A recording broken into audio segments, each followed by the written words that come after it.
Okay. Oh, there we go. Live Hey. earlier than I was hoping. Sorry, guys. I just had to finish up on the other stream. Yeah, no worries. I'm sure you both know about that. And just looking for Greg.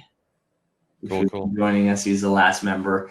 And I see we've got 20 people who are with us. So thank you, everyone, for joining us again to Rethink 2020. With me right now, I have Victor and Mark. Victor from Encore and Mark from BB Blanc. And very shortly, we'll have Greg from Solotech, who should be joining us any second.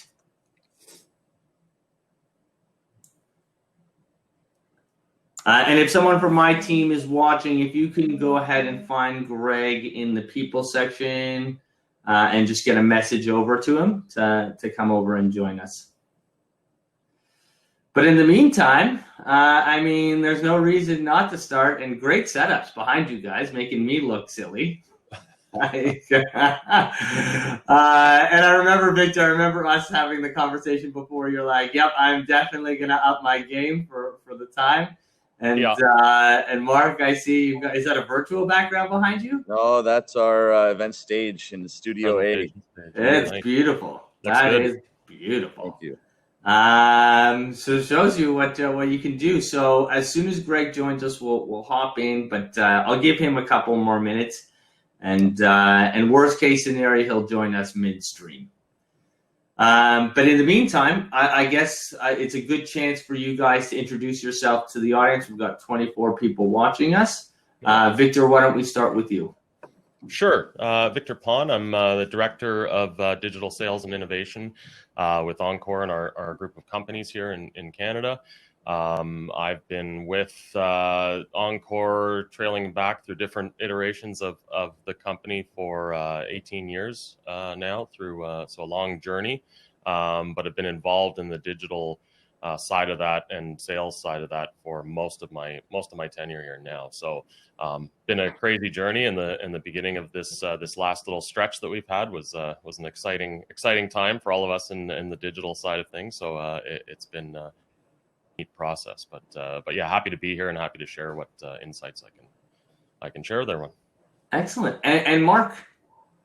Mark Awad. I'm the Senior Business Development Manager with BB Blanc. I've been with BB Blanc since 2013, but I've been in the events business for about 14 years. Started out in the trade show industry, and then in 2013 started in audiovisual and event production with BB Blanc, and same as everyone else. So just kind of taking this wild ride this year, and I'm just extremely excited to be here speaking with everyone and learning as well. Okay. All right. Well, we'll get started with the first question. I'm just telling the team to go find me Greg in our chat. It's a lovely thing about virtual is a lot of WhatsApp chats and not a lot of walkie-talkies. I'm so used to having something like this to be able to yell to someone, but new world, new technology, new ways to stay in communication. So I got a question for both of you, and we'll start with Victor and then go over to Mark. In each of your opinion, what is the most important aspect of a virtual events production?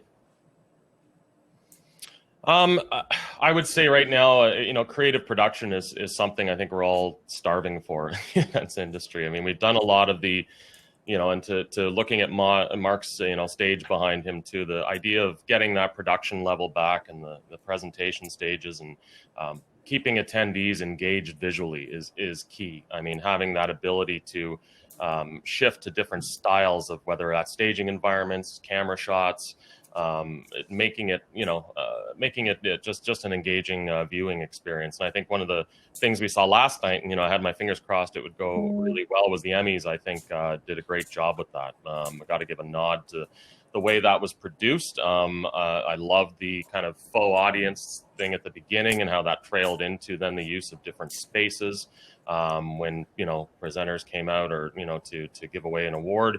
It had a different look and feel, and there was a shift to that, and there was a great pacing to it. And I like the use of just the different media elements in there and the production value. So I mean, for me, it is creative production. We're trying to get away from our that complete home office look for everything when you're talking brand and pushing brand and getting that those brand elements out to an audience and get your message across. So for me, it's definitely creative production elements for sure. And I think you bring up an important point to event producers that branding is really how we're going to get back some of that revenue generation. We can't sell banners anymore, but we can certainly sell some cool things with some of the stuff that you guys can offer. Now, Mark, some of your thoughts on the subject. Yeah, I mean, I completely agree with Victor. I mean, that's what we do as audiovisual, is that we're here to kind of delight the senses and enhance the visual element of an impact of a presenter or of content. But for me, I mean, the most important aspect of any event is audience experience. So as an organizer of an event, whether virtual or in person, you just have to understand what your audience is looking to kind of get from the event, and you have to just try to enhance their experience. So, sometimes there will be a need and the ability to facilitate a more creative physical set or with digital content. But it really is just understanding either what your audience is looking to get or what you need them to get. And you just have to try to achieve that. The experience is key. And just a couple notes for our audience who's watching, since the audience keeps growing. We're now up to 33, and I expect that to continue to grow. For anyone who wants to ask any questions, I'll be getting to them after. You'll see to the right of your screen that there's the breakout session chat, so please feel free to put any questions you have for us in there. What are the most, and this is again a question for both of you, what are the most exciting digital events that you guys have worked on? And Mark, we'll start with you this time. Yeah, we've done a few interesting events. Definitely, we have 3 spaces here at our facilities, so 3 very different looks. And we've worked with actually some new companies that we hadn't worked with in the past. I'd say my favorite and what was exciting for me to be at home watching as a viewer was our involvement with the Canadian Special Events Awards virtual gala.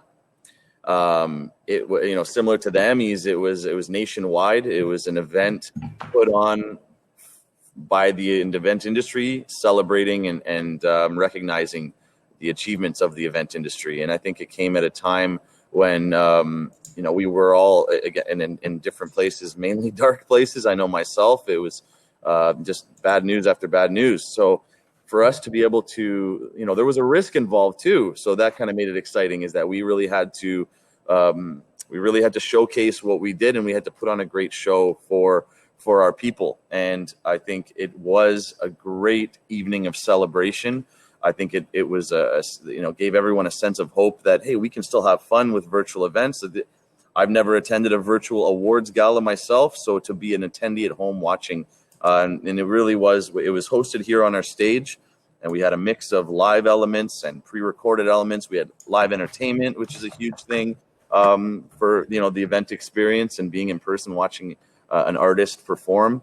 And then we had live feeds sent in. There was viewing parties across the country, some in Victoria, Vancouver, Calgary, and we got to see them meeting in their smaller, socially distanced gathering, and the host was able to communicate with them in real time back and forth. So there was a lot of moving parts, and we collaborated with a lot of great suppliers.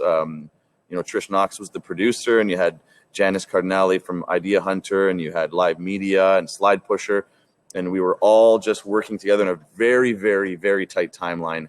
And it was just a very exciting time, because it was a lot of great feedback. And I think the event went really well, like better than we could have imagined. So.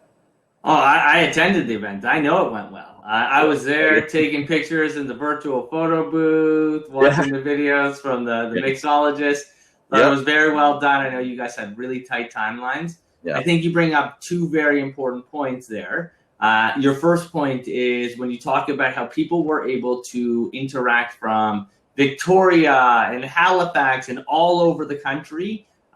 In other times, you would have an awards gala and those people would be left out. Like, unless their company was willing to drop $1,500, $2,000 to send them out to an awards gala, they were going to miss out on it and wouldn't be able to. Now they can all be part of the experience. Yep.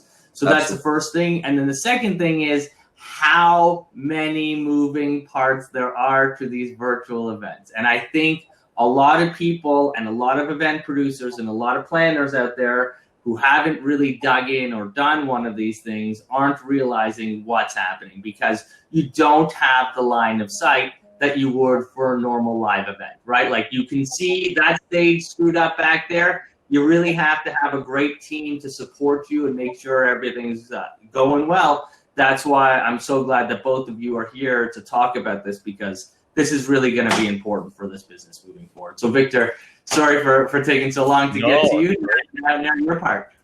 Yeah, no, I mean, I guess my point too is the award gala side of things is fantastic as well, and is the excitement. There's that, live engaging and production element and stuff. But I was going to harken back to the early days and talk about, the excitement of even getting, AGMs done at the time. So from a supplier standpoint and working on those, I mean, that's kind of where everything pivoted really quickly, was right into AGM season. And, I know it's maybe not the most exciting thing to talk about AGMs, but they have to be done. And it was learning and getting everyone on board and stakeholders and that fear of going into this, doing it completely virtually was something that was challenging. So, I mean, exciting and interesting to work on goes, across the board on all of these events, because there's different nuances and different things you have to take into account and tackle different problems with, registered voters, weighted voting, all that stuff, and hitting protocols that are actually, different across the board of the associations,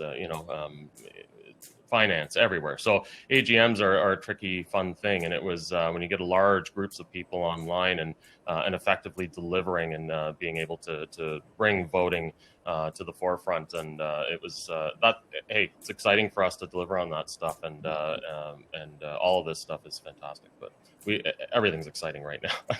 to be honest, it's there's challenges and it's new, right? So bringing on new ways of engaging folks, new ways of attendees, getting together. It's all a technology push, and we're constantly striving to deliver in different ways on platforms. So all exciting stuff. Yeah. Yeah, and it's funny you bring that up. So, it's been a lot of work the last 6 months, but it has been exciting. Our industry, in particular, events, live events, trade shows, AGMs, we have been really stuck in, this is the way it's done. We've done it like this for the past 50 years. It works. Why would I even think about putting technology into it? Now we're forced to update, add, learn. So it has been exciting, but it has been a lot of work. As I'm sure you have come to realize, is that as people were not used to this technology, there's onboarding on just Zoom. Let's get past Zoom first, then we can start thinking about the other layers and things like that. So a really great points that you brought up. How and I'll start, Victor, with you this time. How has the definition of on-site production support changed? Oh, I think it goes right back to what we were just chatting about, what you highlighted too in your comments there, is this idea that we're now focusing on the online side of production. So I think the big thing about what's happened on site is it's been a flip more to a broadcast feel. Stage management is such a huge focus now, keeping people socially distanced, the idea of the logistics of handling people when they're in a presentation stage space, all those production elements and the way that we're shooting, the multi cameras, but designed for a focus of almost like we're shooting a TV broadcast now, which is what we all in digital we're always striving for. We were kind of that that second tier of thought process. Everything was typically designed in the live event space from a technology and deliverables to the live audience, right? Which was in room, maybe scattered throughout a venue. And then it was left up to the technician switching and producing for that online audience was kind of a off to the races, do it on your own. Good job. And it was there, just a piece of the pie. So the huge pivot that we're really seeing now is just that idea of the deliverables are much more focused on the broadcast elements of that, and making the online experience or the remote viewer experience is tantamount now, which is just a huge shift.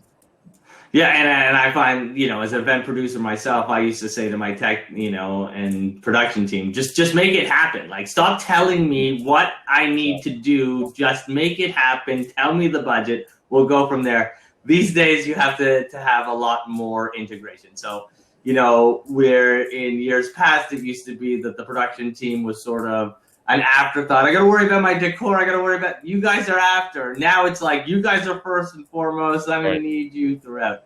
Mark, your thoughts on how things have changed?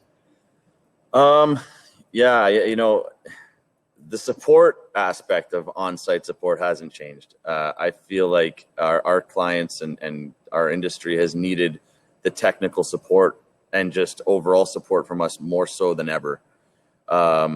If you're getting into the technical aspects, like, Victor talked about a lot of it, but, when you have a big hall in a hotel and 800 attendees, you really have to focus on the production that's built there. And once you have that down and your on-site team, you're focusing on making sure the AV is up to speed, and you can kind of control how the audience receives it. But when you have 1,000 at-home attendees, you have to keep in mind now that, you mentioned at the beginning of when this event started that watching through your Chrome browser is a key thing to enhance the experience. There's all those, everyone's going to be watching it differently. It's not just them in a room. You press play and we kind of control how it is. Now everyone has their own personal kind of alone experience, and we need to think about them as well. But what's kind of interesting about virtual versus in person is that we have a little bit more control about, because it is a broadcast. So there are ways that we can ensure that we are controlling what they see. When you make an error on stage, or a light goes out, or the screen flickers, everyone's going to notice. But it is really about the preparation and testing and really just the dry runs and everything to control what the audience sees. And because you are kind of watching now through a rectangle screen, there's ways that the on-site support is really, it's the same. The fundamentals don't change. There's a lot of planning and preparing that go into it, for sure. So I don't think that's changed. I think that's a great point, and it's funny. Like as you say, you can control a lot more. We did some live interactions, face-to-face interactions with fans at the soccer show, yep. And one of the advantages is, it's on Zoom. I can bring people on and off with a click of the button. Yep. At a live show, if there's a problem with a special guest and I got to get an attendee out, it's a scene. Oh, yeah. Here, it's a lot easier. So that is one of the advantages.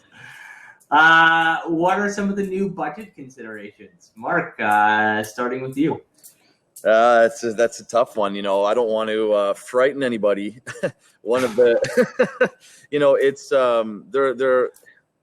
I'd say the budgets, they haven't changed. What is typically spent on audiovisual, you can pretty much plan on spending that on virtual if you want to do it right. I mean, budget depends on the scope of the event, the size of the event, the content, everything. It's there's no one size fits all.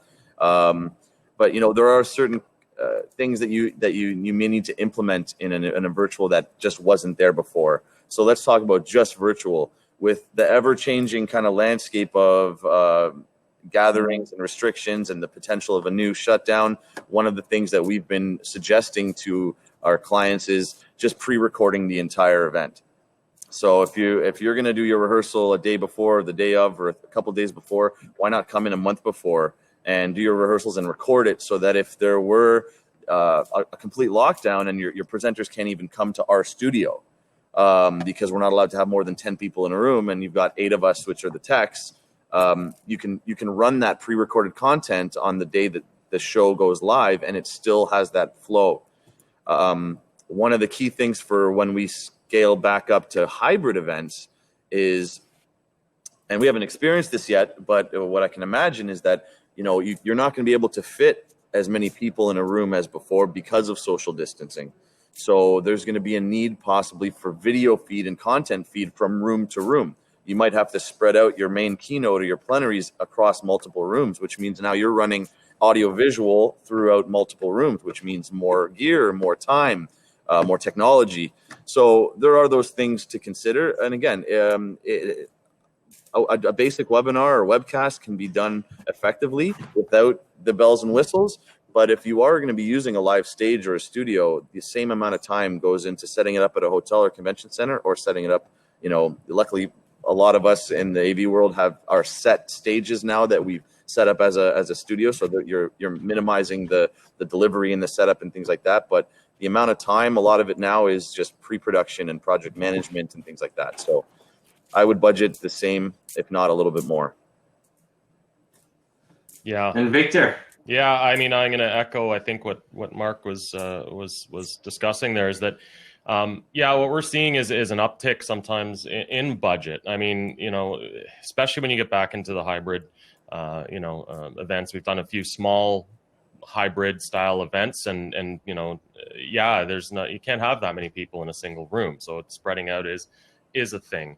And I've, some customers have even said, hey, we're gonna reallocate some of our travel and accommodations budgets and push it into the virtual event, just to bolster that, give some extra production value, things that they may not have been able to do in room, just because of all the other costs associated at times. So this is, there is this flux of dollars that are happening now. So the good news is, for all our venue partners and stuff too, is those budgets are still being allocated and used. So I see that as a huge, bonus when we're discussing, budgeting and dollars that are, going through this process. So, look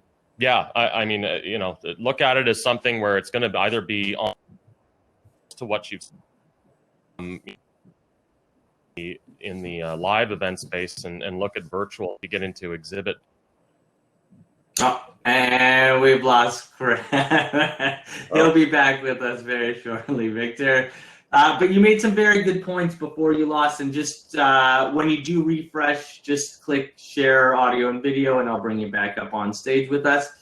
But yeah, so some really good points that you were both making is, one, people are spending more on their audio visual. Given that we're in a digital world, that makes sense, right? Like, this is where we're going to be spending our money. Second thing that Victor brought up that was a really good point was the fact that people are taking their budgets, or event producers are taking their budgets, looking at they were spending on rent, decor, things of that nature, and reinvesting it. Maybe not decor, because there's still definitely a need for something like that. But if you're not renting a venue, you can then go ahead and reinvest inside the production side of your business. While we wait for Victor to rejoin us, it seems like it's process of elimination. It's just me and you, Mark. What are some of the best value items that event producers can look to add to their events using production? Yeah, that was a tricky question. And I think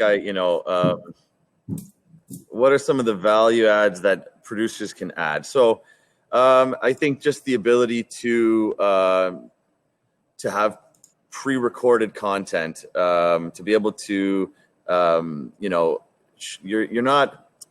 you have the ability, like you mentioned, to be able to use studio space. So you're not looking at building depending on the size of the audience. Now you're looking at building based on what you want to show in this window. So, I think just the value add that we're trying to achieve is, or that what we're providing our customers with, is just the support factor. I go back to that, like having a company really work with you and ask the right questions. And, we've done our homework. We've done a lot of research. We have a dedicated virtual team that is strictly been researching the different platforms that are available. Like, we've got to do all the same research that all the producers and planners have done. And when we're approaching any type of situation, opportunity for a virtual or hybrid event, it's that we're kind of consulting along the way and doing the demos for you and trying to find the best fit. And really, that's just, you want to work with a company that kind of is just being honest and has that integrity to say, this is the way it is. This is what's available to you. We're going to help you kind of find the best fit for you. And what resources we've put together is, you know, the studio space and obviously the health and safety aspect of being able to run a safe event for your presenters. And really that's it. And I don't know if I've answered that question how I want. No, you did. You did. No, listen, it was a good job. And that's the thing, right? Like, really what event producers are looking for is, what is the best value item? Like, what is the best bang for my dollar when I'm spending for a virtual event, right? Like, everyone, a lot of them, you know, times are different. Exhibitors are going to be looking to scale back as well. It's a different economy than it was 6-7 months ago. So it's really like, what is the best, most impactful thing that they can spend? And Victor, I was just about to go to you and ask you, right, it's internet connection. That's why it's super important for these virtual shows to get yourself a really good, strong, stable internet connection. So we'll come back to Victor when he comes back and retouch on that specific question. But he did find us again, so we can be confident. To add to that last answer then, because Victor did mention it in the first question you asked, because creativity and having that impactful stage, that is in my opinion the best bang for your buck. Is because it's an investment that's going to, you know, CAM is, you know, we're both members, and it's the trade show business, and I come from, you know, being working for the trade show display builders, and there's a reason why the top companies, the most successful, well-known companies, still come year after year with the biggest booths, you know, the most creativity. They're already a brand that everyone uses, that everyone knows, but it's about the production value. It's about representing your brand and showcasing to your key stakeholders and your customers and your partners that you're constantly evolving. And, you know, every time you go out and you put yourself out there like I am right now, it's messaging, it's branding, and you need people to understand who you are and how you operate. And really that's it. So I think the creativity is your best bang for your buck. I think that's a great point. And creativity is going to be what serves us best moving forward. And now Victor's back, so we can ask Victor, what do you, and I'm not sure if you caught what we were just talking about, but what do you think the best value item is that you can offer, or that an event producer can really go after when they're doing these virtual events? Yeah, I mean, I think the biggest value add is a consultative approach with whoever you're working with. I think that's the big thing. Experiential know-how and consultation is massive. That's the big value add that, you know, I think your partner can bring to the table, and lean on them for that. I mean, that's what, you know, we're all here for. I think that's a huge value item that comes out of it. And then, I mean, being flexible and open to different ways of achieving things is massive. Be open about budget. You know, I mean, I can't say that enough. I mean, if you're working with a trusted partner, you know, they're going to work to make your event as great as possibly, you know, can be, using the tools that are available. And it really, it's great because, you know, if we're challenged to design for something, you know, it pushes our creative ability to figure out different ways of doing things. And that's I find that, you know, knowing budget, or at least a range of budget that we're, you know, within for to achieve the goals in an event, gives us such a different leg up. And that whole, you know, conversation will bring you to a point where value and then experiential, consultative approaches combine, and that's where you want to be. That's the sweet spot. So that's the value proposition there.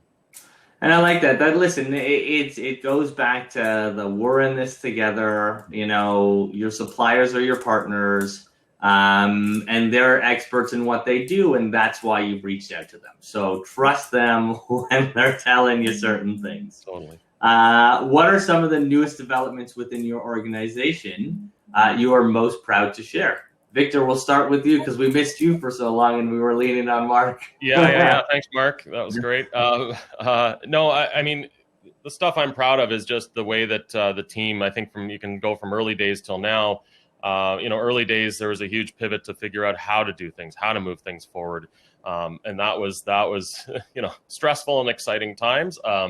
It's great to work with folks that can pivot at the pace that we were able to, which was amazing, right? So the team that we had, boots on the ground doing this stuff and learning how to keep all our technicians separate at the early stages, keep all our stakeholders separate, and actually create completely virtual events was something that was really new for all of us, in the space. So that I'm just extremely proud. I'm extremely proud to see all our frontline folks coming back and being at in operating presentation stages, and we're seeing a semblance of our events industry coming back. And that is it's so proud of the team to get us to this point, and I'm proud of the industry. I think it was said earlier in the keynote panel too, is that there's this pride in our community of folks that are able to kind of dig in, figure it out, and make it happen. And I totally think that's kind of the ultimate thing, and it really that helps the whole mental health space, all that stuff within our community, is knowing that people are fighting to bring things back and just keep events moving, regardless of what they look like. We're going to go through some hills and valleys in this thing, but that's what I'm proud of, is the resiliency of our teams and the people that work in this industry. It's amazing. Well, it's often that you see those lists come out every year where they're like top 10 most stressful jobs, and every job is either someone's like firing a gun at you or you're running into a building on fire, and then it's event producer. So our team and our colleagues know how to handle the stress. And Mark, same question over to you.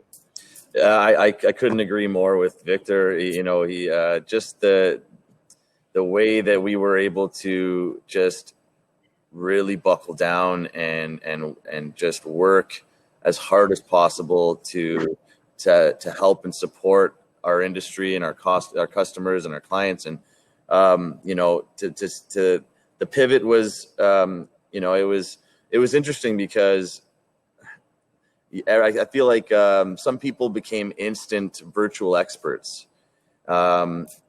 And that wasn't my approach personally. It was more so like, look, I'm learning just like you are. And we need to be able to, first we had to accept that what was really happening, and then we had to adapt.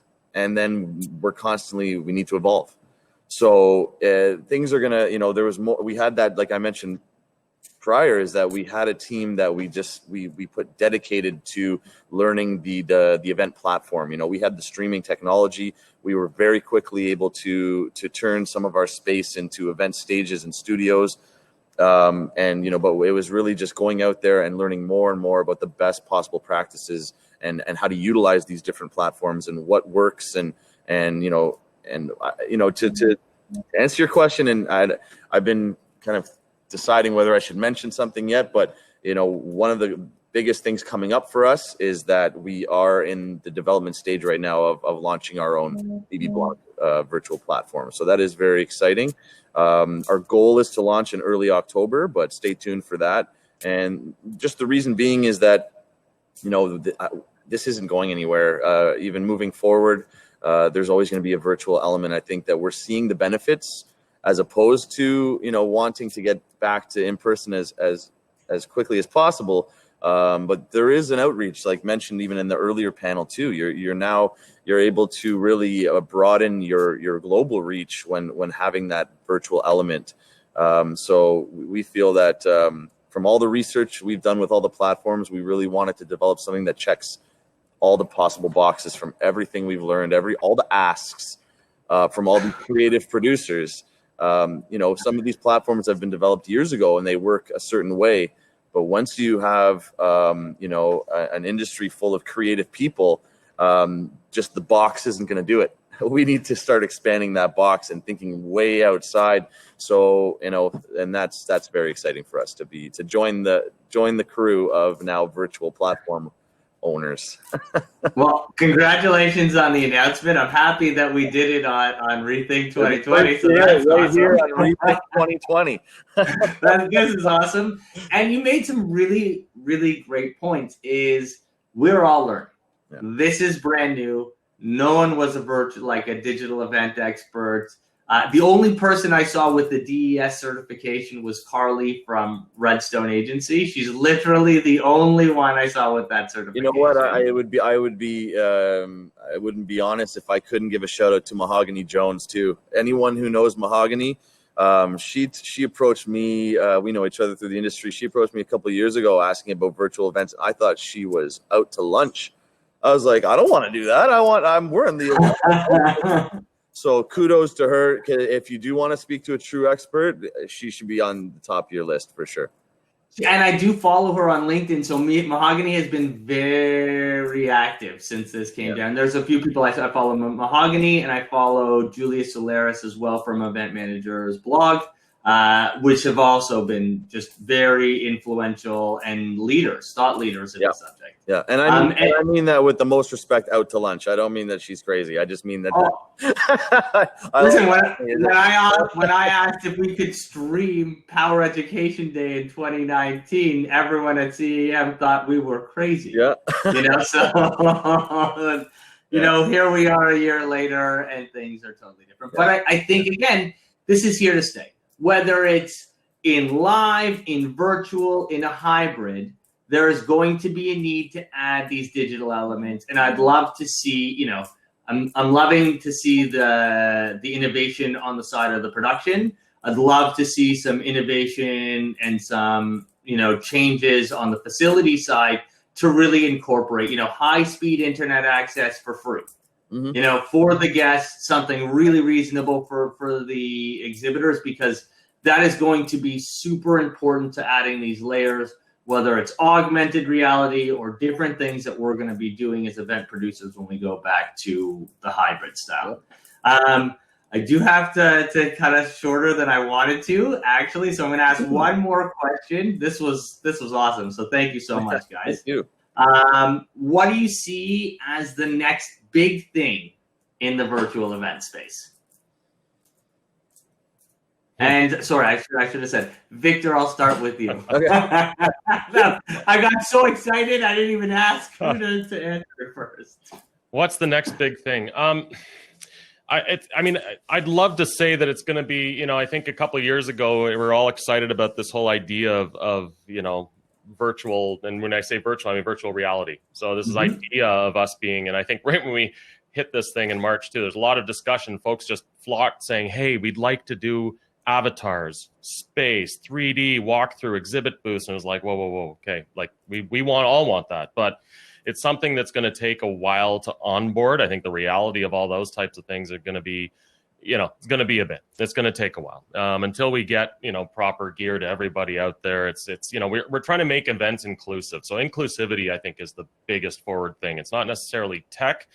It's how we wrap experiences for everyone and make sure that everyone can get on and attend these events that we're putting on and make it open and across the board. And I think we have to, really focus on accessibility issues, all those cool things, and develop our formats and our platforms to truly include everyone and make it simple. So, I think that's really the direction forward. I think, that's going to be the big, cool forward feature is really getting everybody involved. And so I think technology from that standpoint, we're still going to wait a little bit to see that. We're going to see some more immersive things. And I think it'll just be more 2D, experiential on your monitor versus it's going to be any of headset stuff that's happening as of late, because we need that cross-platform availability too. So people that may not have access to a desktop or that, Wi-Fi all the time and, and good internet speeds and all that stuff, we got to figure out how to create space and event space for that. So I think that's where the focus is, really making sure everyone is included into these events and has the ability to join, whether what platform they're on, what device they're using.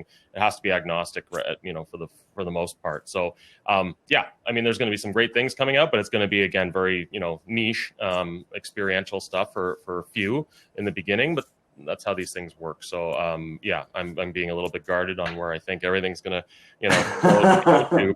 but that's really it. I think it's understanding how to build in the physical side of, I think, a lot of elements that are out there and do experiential things like Mikey today or doing the cocktail hour. And I think those things of allowing people to really engage in something with other people and bring that whole, our senses into it again, which is something that, it isn't just our site anymore. You got to bring in our other abilities, and what we want to share with other people is those experiences, right? So that's a great point. The shared experiences is what we started this business all about. And another great point is the backwards compatibility.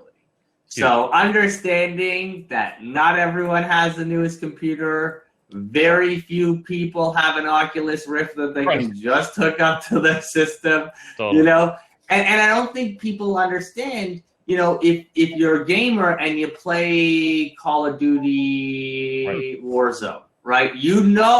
How much memory just one update of 221 gigs is to be able to be in that immersive environment. So, it's a long shot from being in that MMO world, which is what I went out to do. And I saw a couple platforms, you had to download them, onboarding is a big thing that I don't think a lot of people think about as well, is you have to make it so that the least tech savvy person can get on and have a great time with your virtual event. Otherwise, there's almost no point. Right. Agreed. And Mark, to you before we shoot off here, because I double booked myself and I'm running late. You guys nailed it. I mean, I can't add too much to that. I think when a lot of what came to my head often during this adventure we've been on is the virtual reality. I think a lot of us have been waiting for something to happen with that for years now, and it doesn't seem reachable yet, just based on cost. I mean, if anyone has put on a pair of virtual goggles or headset, how immersive and realistic it can be, and I feel like that's kind of the ultimate of if you're sitting in your living room but you feel like you're at an event, or in my particular experience, I felt they had me at an event walking down one step, but I had the goggles on and I was actually at the ledge of a mountain, the Himalayas, and you feel like you're actually falling. Like, that's an experience that I think would be the ultimate, but it's not feasible right now based on, you can't send 1,000 headsets and develop that much content, and it's just an unrealistic budget. Pardon the pun. It's not realistic, but for me, I'm not looking to. Oh, I think we lost Mikey. Well, there's still people in the room, Victor. So it's you and me. Yeah, keep going. Man. I think just to wrap it up, I think I'm not trying to outdo and continue to add anything to. I want to make them as effective as possible, but my goal is to get back to the way it was. I think that's why we got into this industry, is the passion for live events. So I think that there's ways that we can, like I mentioned, evolve and heighten the experience a bit. But I don't think that there should be too much research and development going into new techs to make the experience, to separate us, to keep us at home watching. I think we all need that togetherness, and it's never going to end. Generations from now, we need to meet and get together in person. So I think being able to have it as an add-on and as a feature of in-person events is great. And there's ways that now it's even more enhanced now than it's ever been, because we've needed to add the bells and whistles to the virtual element. But I'm not looking for people to invest too much time into making this so effective that people are going to forget about the main goal, which is being together and getting back to those in-person events. That's it. We'll get there. We will get there. All right, guys, I got to run to do a wellness break now. It was a pleasure. Absolutely. If you want to stay and answer some questions, Scott can help lead that. But if not, totally get it. Thank you, gentlemen. Thank you, Mike. The recording will be available to everyone on YouTube afterwards. This was awesome. Enjoy the rest of the show, guys. Thanks. We'll see you. Thanks, gentlemen. Yeah, that was great. Thank you, guys.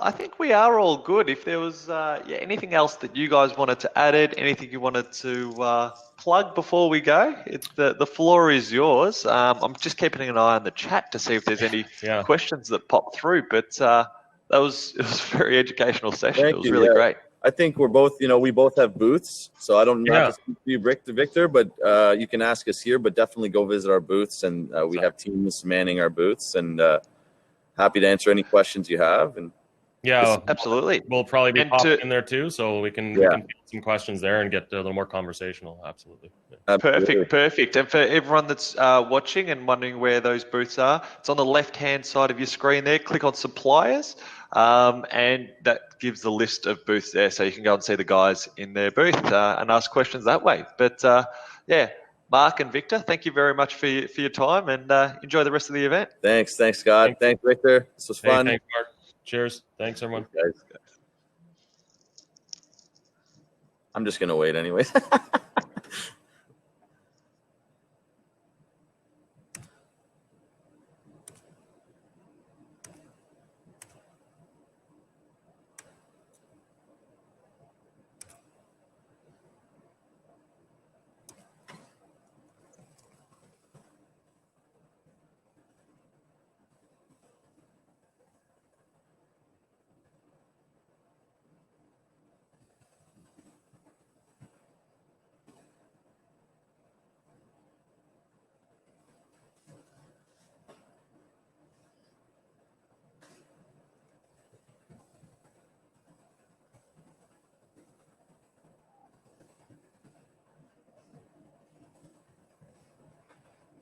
Ooh.